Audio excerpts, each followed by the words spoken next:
We ready to go, everybody? Dr. Morrison, all right. Is it still morning or is it afternoon? Okay. Well, good afternoon, everybody. Dr. Morrison and I are here to provide an update, as we said we would, pertaining to the circuit break measures that we implemented on December 7th. As Islanders know, the difficult measures we implemented were done so because we had seen an outbreak of cases without being able to identify a direct link to the source. And because of what we were seeing in other jurisdictions, we utilized our ability to mobilize quickly and to implement measures designed to slow the potential spread of COVID in our province. In doing so, we asked Islanders to be mindful, to be careful, to limit their movements, to get tested, and Islanders responded swiftly and admirably, and as they have really since the very beginning of this pandemic. We said when we announced the circuit break that if Islanders did their part, if they were extra mindful and careful, if we were able to see results, and if the epidemiology supported it, we would look to reduce the circuit break measures potentially earlier. And tomorrow at 8 a.m. We will do this. We do this knowing three things. One, that this is the time of year when people have always and need to be together. That we need to be ever mindful and careful to follow the public health measures implemented. And finally, thirdly, that Islanders have demonstrated a responsibility and trust throughout. And with that, have earned some relief as we head into the Christmas and holiday season. What we will announce today, and Dr. Morrison will announce in a moment, will not be perfect for everyone. We know that all of us in some way, shape, or form will need to experience Christmas differently this year, just as we have had to do almost everything differently throughout most of 2020. Knowing it will not be perfect, it is important that each and every Prince Edward Islander know that our province, with these new measures, is the most open and relaxed province in Canada when it comes to living with COVID. And that's something, as I say, that Islanders have helped us get to here, and Islanders have led the way. We remain concerned and on high alert to the reality that COVID is, and will be inside of our borders.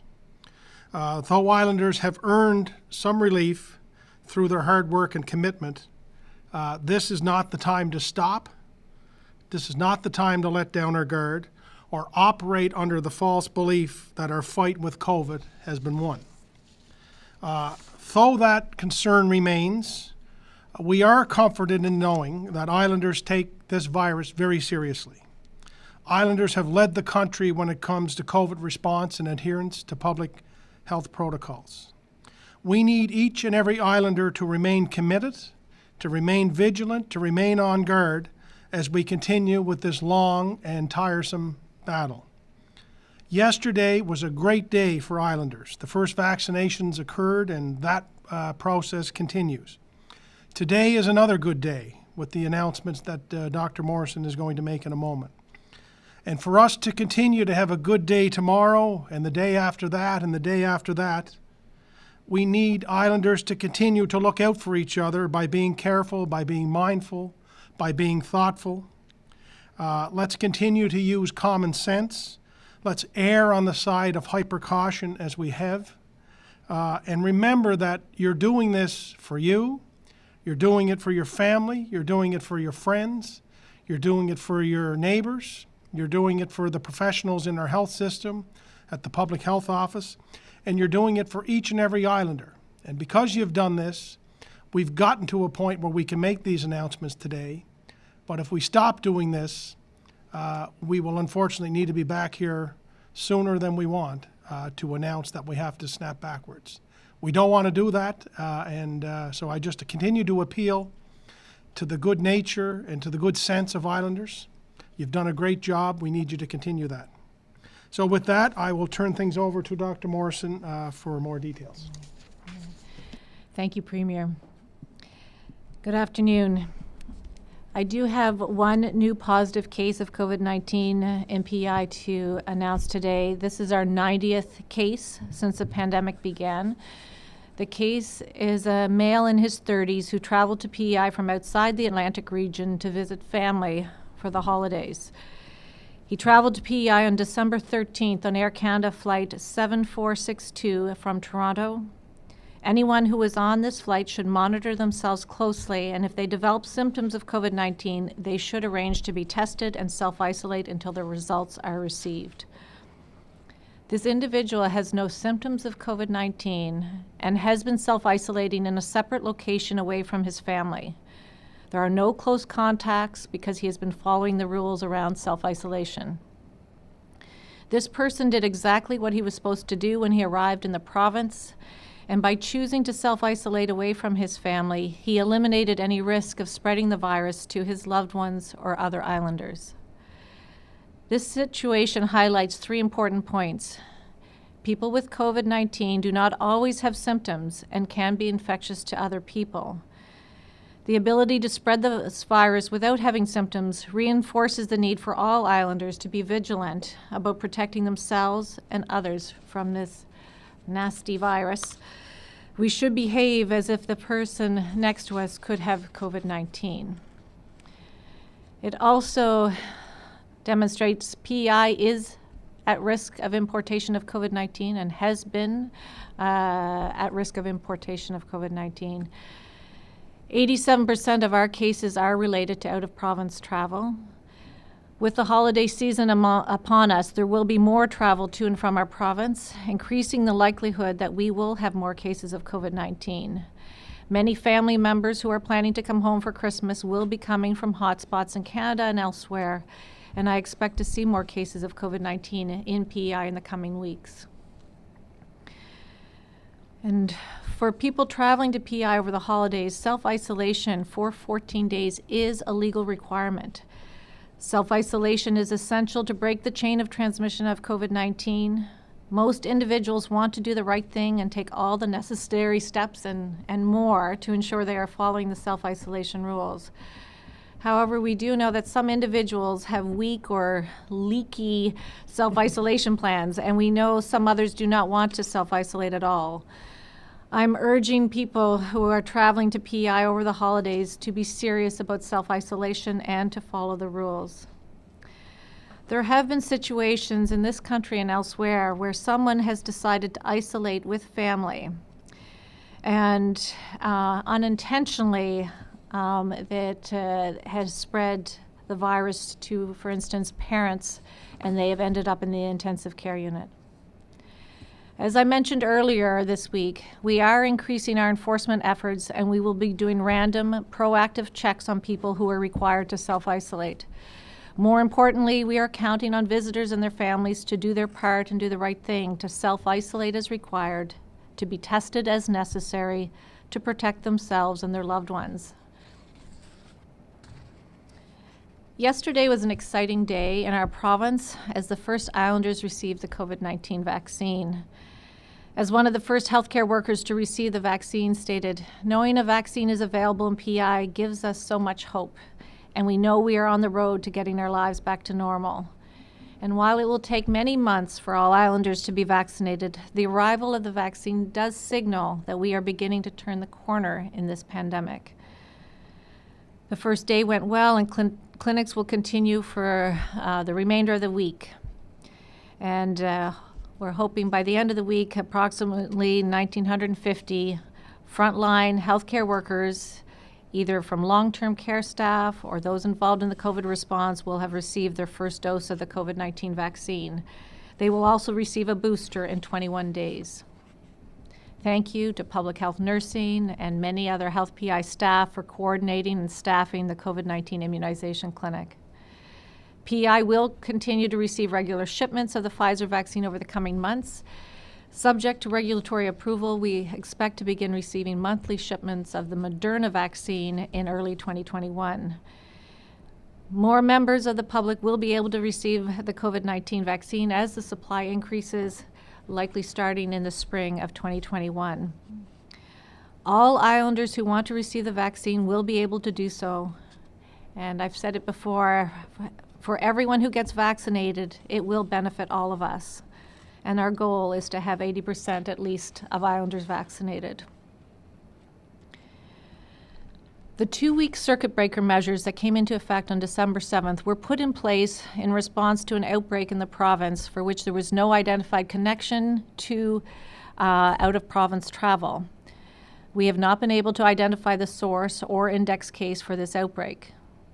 But the circuit breaker measures were effective, allowing us to get the outbreak under control and contain the spread of COVID-19 in our province. The circuit breaker measures were effective in large part due to fantastic cooperation and support of Islanders, including businesses.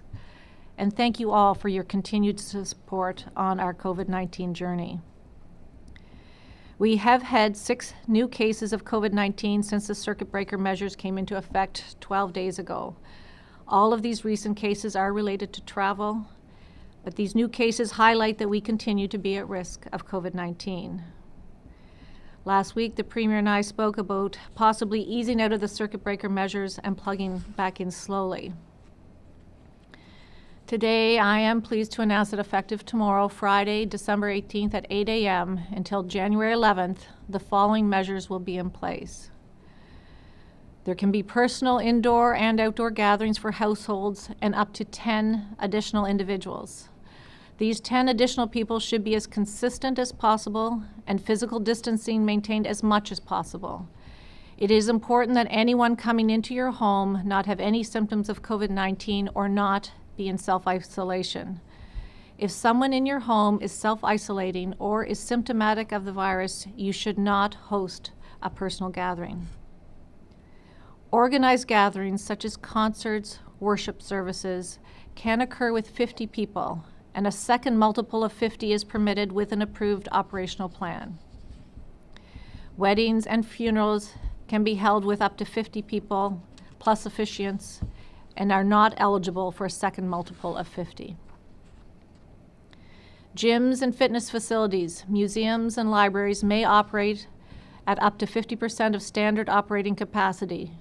Group activities must follow the gathering limits, and gyms and fitness facilities are required to ensure additional distancing for high-intensity activities. Organized recreation and team sports may resume, subject to the limits for organized gatherings. There must be enhanced attention to the maintenance of accurate contact tracing records for these activities. Tournaments are not permitted. Retail stores, markets, and craft fairs may operate at up to 50% of standard operating capacity. In-room dining can resume at restaurants and licensed premises with a closing time of 11 p.m. with a maximum table size of 10 people. Patrons should be seated at all times except when going to the washroom or entering or exiting. Restaurants and licensed premises are subject to the organized gathering limit of 50 people, with a second group permitted with an approved operational plan. Personal services may operate on an appointment basis, provided a non-medical mask is worn at all times by the staff and patrons. Residents in long-term care can have up to 2 partners in care, with a limited number of visitors allowed in designated areas. Licensed and unlicensed child care centers can continue to operate at 100% capacity. Like everything with COVID-19, these measures are a balance. They represent movement towards the new normal phase, with some caution in areas that are known to be high risk for transmission of the virus. In particular, the limits for personal and organized gatherings are slightly less than when we were in the new normal phase, and we have maintained some additional visitation restrictions in long-term care. I will also note that PEI suspension, or the suspension of the Atlantic bubble, will continue as well until January 11th, and the Premier may speak to that as well. I am comfortable recommending that we ease out of the circuit breaker for a number of reasons. PEI has had strict border measures. Our approach to ensuring all visitors have pre-travel approval and everyone in self-isolation receives a daily check-in call is unique in Canada. In addition, everyone who enters our province is screened at their point of entry. These measures continue to be effective in protecting our province from COVID-19. I am confident that Islanders will respect these measures and follow the rules. Residents of PI have demonstrated their resilience, support, patience, and compliance with public health measures since the pandemic began. These past 9 months have been very challenging for all of us. As we enter this important holiday season, it's important that we not let our guard down against COVID-19. We know that as a province, we still remain vulnerable to the virus. And we know that basic public health measures are effective in fighting against COVID-19. And we say them every time: maintaining physical distance of at least 6 feet from people outside your household, washing your hands often, keeping your circle of contact small, staying home when you're not feeling well, wearing a mask in public spaces, and getting tested if you develop any symptoms of COVID-19. And of course, I always encourage everyone with smartphones to download the free National COVID Alert app. I urge Islanders, and I plead with Islanders and visitors to remain vigilant over the coming weeks. As we have acknowledged previously, Christmas will be different this year, but not forever. We certainly all hope that Christmas and holidays in 2021 will look a lot more normal for all of us. So think small, think consistent, think careful, be careful. So as we navigate our journey with COVID-19, we are continuing to take steps to protect ourselves and others. And let us be patient and let us continue to be kind. Thank you. Thank you, Dr. Morrison, and I think it's wonderful that we're able to do this today, and it's a great message, of course. And I think when this started in early March, we didn't know we weren't even thinking about Christmas at that time, but and what happened on December 7th. I think we're in a better spot today, and this is better news than we had anticipated then. So for saving Christmas, thank you, and thank all your staff. That's wonderful. So with that, I will turn it over to questions from our friends in the media. Rachel Collier, Eastern Graphic. Hi. Yeah, I guess today I was curious a bit about how things went yesterday. Do you know exactly how many vaccines were given out? And we haven't heard anything about any severe reactions, so is it fair to assume there were no severe reactions reported? Hi, Rachel. So no reports of any anaphylaxis or any adverse events were reported. As we've talked about previously, those adverse events following immunization are mandatory reporting, but none were received from the clinic yesterday. I believe it was approximately 140 people that got vaccinated yesterday afternoon, and I believe there are 204 individuals that were booked in for today for the afternoon clinic. And we just I want to have more people vaccinated every day, the goal being to use those 1,950 doses. And people were really positive yesterday, and I think pleased to have a chance to get vaccinated. I had some reach out and tell me how pleased they were to get that call, to be able to go and get their vaccine. And it's the beginning of a long process. I think I said the same yesterday, and but one we're really happy to be able to start. And I think we'll all breathe easier when we get a lot of our vulnerable groups protected in the weeks and months ahead. For sure. And I guess just as a follow-up, is there any concern that if people don't kind of fill the maximum number of appointments here in the next couple of days, that vaccines would expire or be wasted, or how would that be dealt with? No, it will all get used, and there are a lot of people who want to be vaccinated, so we'll be using every dose. Perfect. Thanks so much. Yeah. Laurent Rigeau, La Voix acadienne. Bonjour, Dr Morrison. Pour commencer, est-ce que vous pourriez nous expliquer ce qui va se passer à partir de demain, 8 heures, jusqu'au 11 janvier, s'il vous plaît? Bonjour et c'était bon de voir en personne hier. Alors, commençons demain. On a le circuit breaker qui commence et puis on a les mesures en place jusqu'à le 11 janvier. Et puis, vous pouvez, pour être ensemble, vous pouvez être chez vous avec jusqu'à 10 personnes en addition. Il faut faut s'assurer que ces 10 personnes sont les mêmes autant que possible et vous gardez la distance autant que possible. Et puis, vous devez pas avoir quelqu'un qui doit isoler chez vous, certainement. Et puis, pour les affaires qui sont plus grandes, les organized gatherings, comme l'église, vous pouvez avoir 2 groupes de 50 maximum, et puis il faut avoir un plan pour en faire 2 groupes. Pour les funérailles, c'est jusqu'à 50 maximum.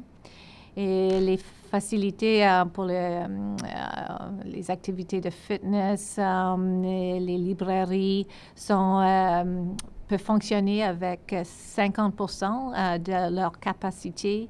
Vous pouvez commencer encore à jouer les sports en équipe, mais il faut s'assurer que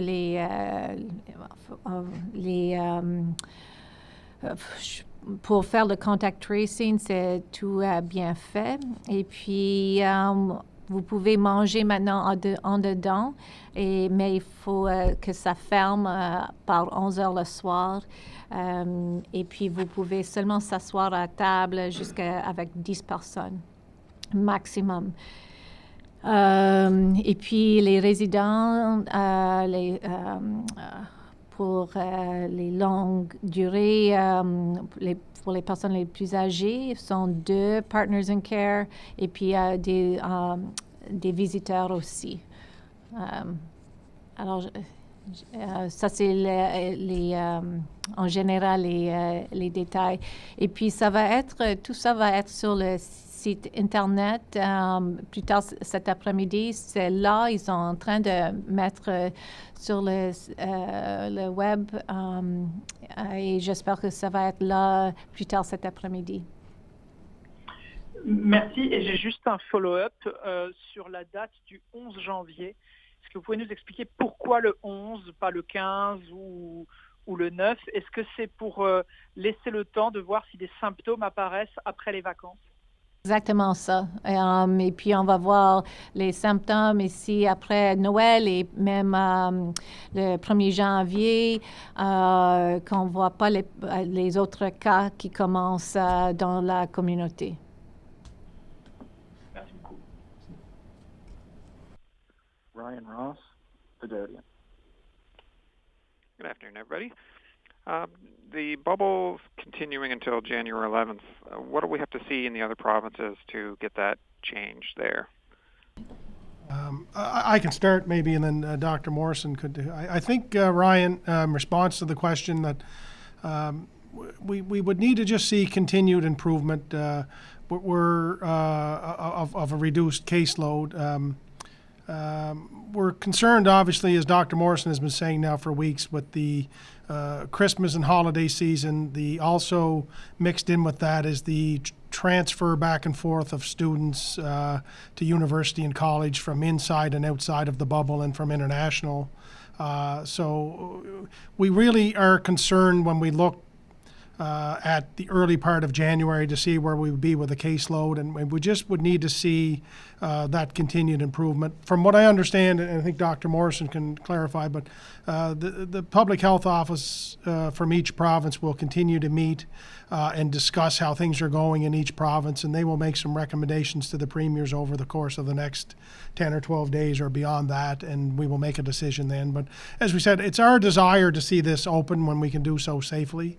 and that would be our intention. But we just think taking that extra little time to be extra cautious and knowing that the importation of the virus is the biggest concern here for us. So is there anything more? Yeah. I think we entered into the Atlantic bubble on July 3rd because we were comfortable with the epidemiology in all of our Atlantic provinces. And we will be looking at that same type of epidemiology in early January, all of us wanting to look at what happens in the next few weeks. And then we'll be making some recommendations to the premiers, I think, at that time. So just to follow up here on the easing of the restrictions. So we're easing restrictions after we had a big surge in testing last week with the 20 to 29-year-olds. That led to some backlogs in the testing. Where do we stand now as far as getting testing done? Anybody that's going in now to get tested? The thanks to great work by Health PI and the lab, they are back to their normal turnaround time. And as someone wrote to me last evening, they had gone in to get their tests done yesterday morning, and they had their results back later that day. So I know it was a huge effort, but one of the reasons that we were able to feel more comfortable to come out of the circuit breaker was the large amount of testing that was also done, and so that was very it was very challenging for the lab, but it has helped us in terms of our confidence in the community and any lack of extra cases of COVID-19. And if I could just add, Ryan, just on the back of that, just because over the course of 9 months, Islanders have been very gracious to myself and to Dr. Morrison, who have been the face of this on a daily basis. But, you know, the real champions of this have been those people that you don't know and you've never seen, but those who work in the lab, those who work in on public health, operation, isolation. There's really hundreds of Islanders who do this every day, who are the true champions of this. And I hope that when people go about giving praise or thinking about the opposite of that, that you really think about those people, because really we're here and able to project what they're doing, but we would not be able to be here with any confidence without the tremendous staff. And I really don't feel they've gotten enough thanks and appreciation, and you know, they've been working around the clock also. And just, I think all Islanders deserve to know and deserve to share that praise and heap it onto those who deserve it most. I absolutely agree. They really, at this time of giving thanks and gratitude, we think of every single person involved in the response at whatever their job may be, and it's and then of course you mentioned earlier about all Islanders participating too. So it's a thanks to everyone on our teams and all Islanders who've participated. Thanks, Ryan. All right, thank you. Nicole Williams, CBC. Hello to you both. My first question is for Dr. Morrison. Dr. Morrison, I'm just wondering if you could be a little bit more specific about the long-term care changes, particularly around the visitors. I know you mentioned that long-term care residents could have a limited number of visitors in designated areas, but I'm not sure if I caught how many. Hi. So we've you mentioned, or I think I may have mentioned, 2 partners in care, and up to 6 designated visitors. In addition to that, 2 can visit at one time in an assigned area, and that is what has been discussed with private and public, and I think they're meeting again today. Residents will be able to travel in the company of a partner in care, and that's and that is a change, of course, as well, coming out of the circuit breaker. So hopefully that gives you a little more detail. That does. Thank you so much. And I guess my next question could be for both of you, but is it fair to say you're nervous about these new ease-back restrictions, or are you both confident that, I guess, this new normal will be effective going forward? Yeah,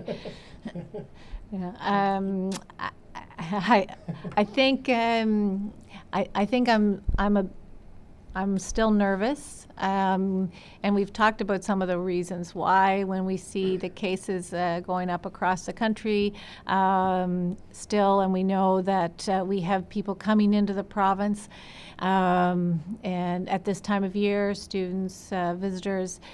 And we know that this time of year, our normal tendency is to gather more, and so our behavior is a little different over the holidays. But I think the Premier pointed out earlier, Islanders have been very good at following following public health measures. They have worked very hard. And we're in a different, fairly unique position here. And I do know we have border measures in place that are unique compared to some of the other provinces. And so I think I mentioned it's a balance of trying to look at the risk, but understanding that we are in a different position at this time here, and please be careful, and we all need to be, and I hope we can get through the next few weeks and see ourselves out of this pandemic in as safe a way as we have to date managed to do. Yeah, and just let me just only add that, I think as much as we would like, we knew from the beginning that we weren't going to bat 1,000 when it comes to COVID here in this province. I think in spite of that, we've done considerably well because people have been mindful and careful and vigilant and have followed the rules. And the reality from day one, and that continues till today for me, and we've talked about this extensively, and that is our rules are only as good as the people who follow them. And that's just the reality that we live in. So we're worried and concerned because COVID hasn't gone away. But at the same time, we're somewhat comforted to know that Islanders take this so very seriously. And when we appeal to Islanders to be extra cautious throughout this, they have been. So I think that does give us maybe some comfort. But I don't think we've had one easy day where we thought we're through this. So, and I certainly don't feel that today either. But I hope and look forward to the day when we can say we're through this. Thank you so much. Thank you. Hi, good afternoon to both of you. I'm just going to start with, in Tuesday's briefing and today's briefing, Dr. Morrison, you mentioned self-isolation and the importance of following that. I'm not sure if there's been more charges laid, but you seem very concerned about the self-isolation factor and potentially people not following it. Is there a particular reason behind that? Have you heard, are people getting frustrated with the self-isolation policy when they're being followed daily? Hi, Louise.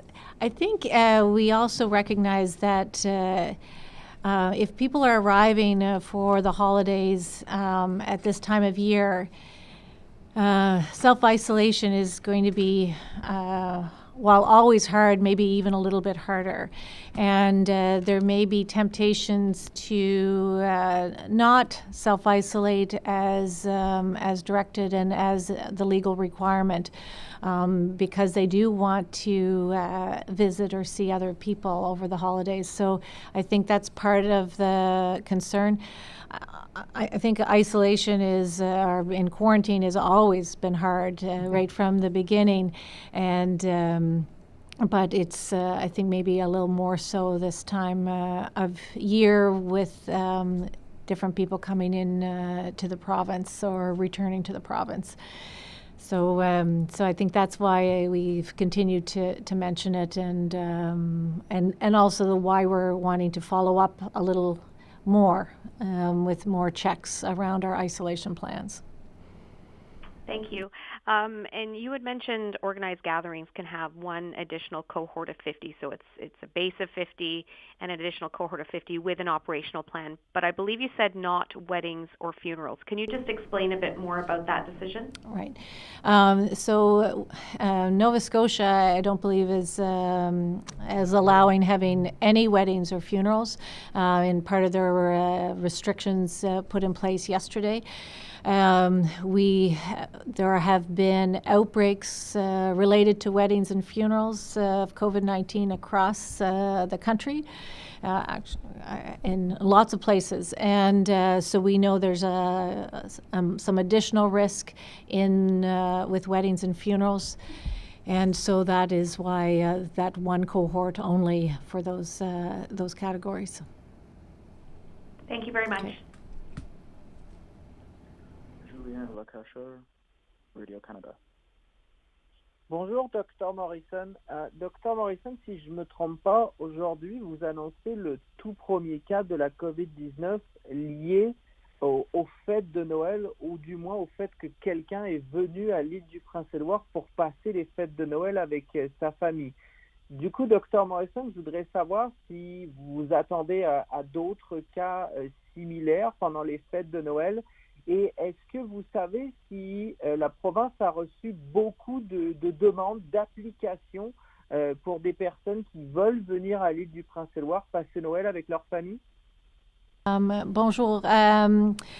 On sait quand on a les applications pour les connexions familiales ou les visites de vacances, on a au moins entre le 7 décembre jusqu'au 1er janvier, on a à peu près 1578.